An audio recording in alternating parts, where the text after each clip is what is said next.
Os sensores de gás é uma linha importante em pesquisas bem desenvolvidas que estão à frente do conhecimento. Ao meu lado está o professor Dr. Luiz Fernando, que sabe bem explicar a respeito disso. Professor, o que vem a ser um sensor de gás e como é a sua linha de pesquisa em questão? A ideia do sensor de gás, existem diferentes tipos. No caso, o nosso trabalho ele tem sido focado em sensores de gás, no caso o ozônio, que é o grande interesse do gás ozônio, além de que ele pode ser utilizado na área de tratamento de água, mas especialmente em ambientes, em residências, para detectar na parte da saúde humana. Interessante. Agora, quando esse tipo de gás é utilizado na saúde humana, de que forma a pesquisa está sendo desenvolvida? No caso, nós estamos avaliando o sensor de ozônio, visto que mesmo baixas concentrações de ozônio já causam danos irreversíveis para a saúde humana. E o que nós observamos é que o seguinte, os materiais que nós temos processados, eles trabalham numa faixa que possibilita essa aplicação na detecção do gás ozônio. Agora, levando em consideração o seu trabalho e seu estágio, as pesquisas que você acompanhou, ajudou a desenvolver na França, o que você poderia me dizer? O que foi feito lá? De que forma está vendo essa interação de ciência e pesquisa com a França? Essa colaboração que nós tivemos com a França, ela começou inicialmente com o professor Valmor Mastelaro, que é do Instituto de Física de São Carlos, com um grupo de pesquisa de sensores na cidade de Marselha, na França. O grupo de pesquisa lá, ele tem como responsável o professor Califa, que ele tem mais de 20 anos de experiência na área de sensores de gás. Visto a experiência que o nosso grupo aqui de pesquisa tem na área de processamento de materiais, que não precisa nem citar, a gente acabou fazendo essa união, onde nós preparamos os materiais, os filmes, e eu tive lá durante um estágio de 5 meses avaliando esses materiais como sensores de gás. No caso, esses materiais eles apresentaram uma ótima resposta, bem como mostrou que ser um potencial sensor de ozônio, frente aos materiais que têm sido comumente aplicados, que mostra que o grande potencial desses materiais. Interessante. Agora, dentro do laboratório, o que você fez? Conta assim o passo a passo de uma pesquisa, o preparo desses sensores, como que você mede, faz as medidas. Explica um pouco dessa linha aplicada. Essa é uma questão bem importante. O que nós estivemos observando até, que eu terminei agora o doutorado, foi a importância na parte do processamento dessas amostras, onde nós vimos que diferentes parâmetros que nós variamos, eles acabam implicando na resposta desse sensor. O que nós, no caso, estamos realizando é a preparação de filmes finos, através da técnica de evaporação, onde nós utilizamos um alvo cerâmico, que é preparado pelo método dos precursores poliméricos, e então é depositado um filme fino. Esse filme fino ele é caracterizado, a parte de estrutura, a superfície dele.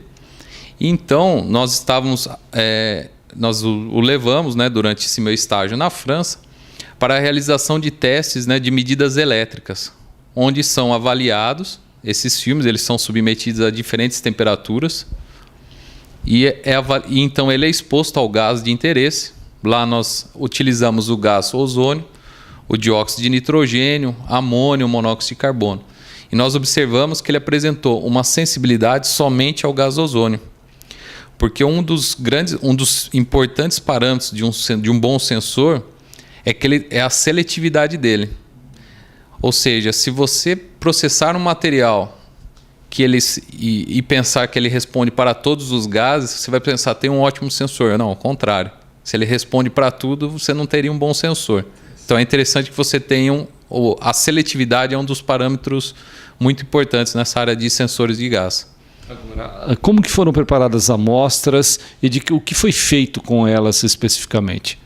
Essas amostras, como eu te disse, ela foi preparada por evaporação de feixe de elétrons no laboratório de ótica do Instituto de Física de São Carlos. E essas amostras são filmes finos que nós preparamos sobre eletrodos que permitiam a medida elétrica dessas amostras, essa avaliação. Mas o que mais nos chamou a atenção foi a temperatura que ela apresentou uma boa sensibilidade, que é uma baixa temperatura comparada aos materiais sensores que têm sido comumente utilizados, como o óxido de estanho, o de índio, dentre outros. Interessante. Agora, publicações existiram e irão existir, lógico.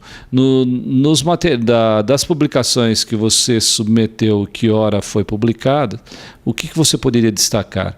O que está sendo publicado no mundo nessa sua linha de pesquisa? Isso é uma questão até interessante, uma pergunta interessante, porque no caso do material que eu trabalhei durante o meu doutorado, que é o titanato de estrôncio com ferro, existiam poucos trabalhos sobre esse material na forma nanométrica. Até então, nós somos os pioneiros na síntese desse material na forma nanométrica. Além disso, quando você comparava essas amostras desse composto com a literatura, os resultados que se obtinham eram temperaturas altas, onde que ele respondia como um bom sensor, mas no caso somente sensor de hidrocarbonetos. Não havia nenhum relato sobre o potencial dele como um sensor de gás ozônio, bem como essa temperatura. Recentemente, esses resultados sobre esse sensor de gás que nós avaliamos, eles foram publicados numa revista da área de sensor de gás, uma revista importante, que é a Sensor and Actuators, o que mostra a importância do trabalho que está sendo desenvolvido. Mas, como você bem disse, ainda tem mais alguns trabalhos ainda decorrentes desse período que eu tive na França ainda, que eu pude fazer esses testes de gás. Agora, esse tipo de pesquisa, essa linha específica de pesquisa, inovadora, por sinal, ela acaba projetando o Brasil na fronteira do conhecimento. Nesse momento, a gente pode dizer que o Brasil está acertando, está mostrando para o mundo que aqui tem ciência de qualidade. Nós poderíamos afirmar isso de que forma, professor?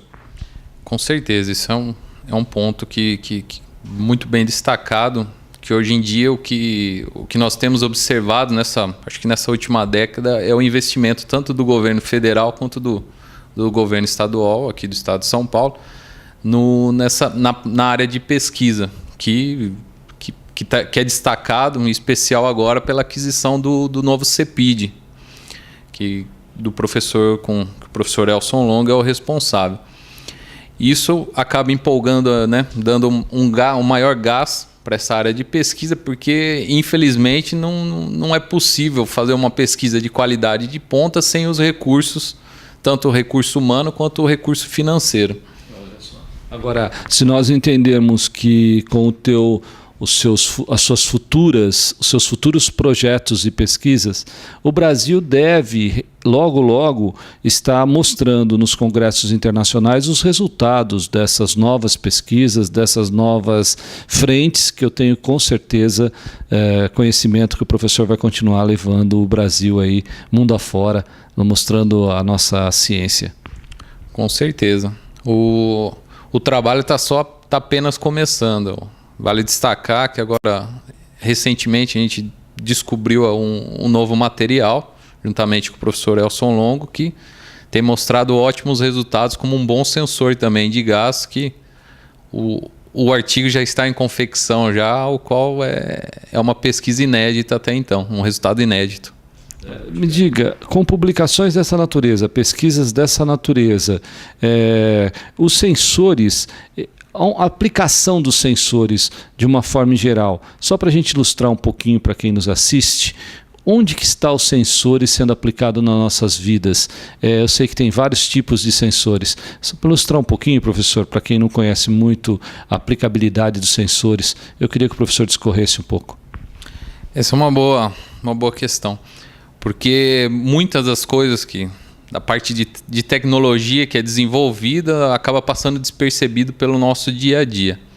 Eu acho que um belo um exemplo mais corriqueiro são os sensores de gás, o qual tem, normalmente, nós observamos em comércios ou mesmo em hotéis, os quais são operados ou por materiais cerâmicos mesmo, que nós observamos recentemente, no caso do óxido de zinco, que ele respondia muito bem para um sensor de fumaça.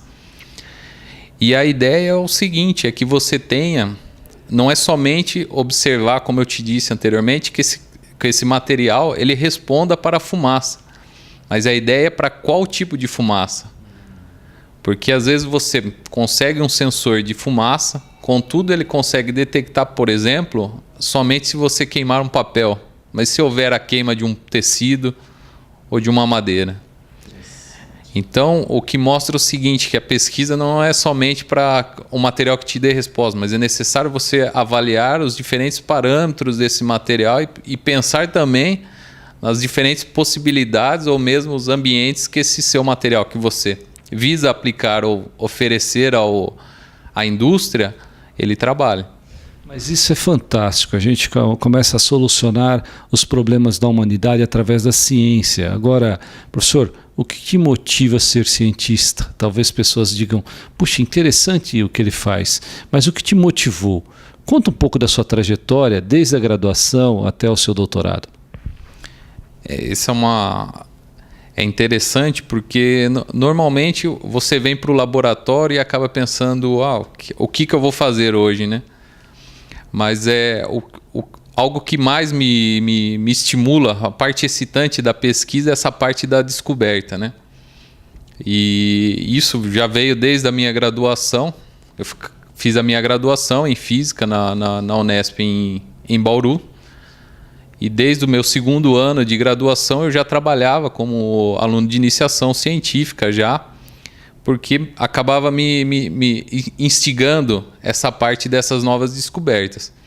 Acabei vindo no mestrado para cá, para São Carlos, que não precisa nem falar sobre a importância da cidade de São Carlos, desse polo tecnológico, e onde acabei fazendo o meu mestrado aqui no Instituto de Física São Carlos e o meu doutorado também, sob a orientação do professor Valmor Mastelaro, que é professor ali no Instituto, e que me deu do Instituto também, bem como a infraestrutura do LIEC aqui de São Carlos, o qual o professor Elson Longo, o professor Edson Leite sempre deixaram as portas abertas para o uso dessa infraestrutura, que acaba não nos permitindo fazer uma pesquisa de baixa qualidade.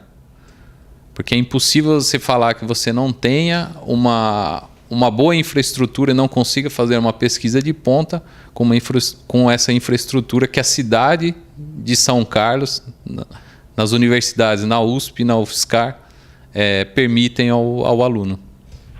Então, professor, daqui para o futuro.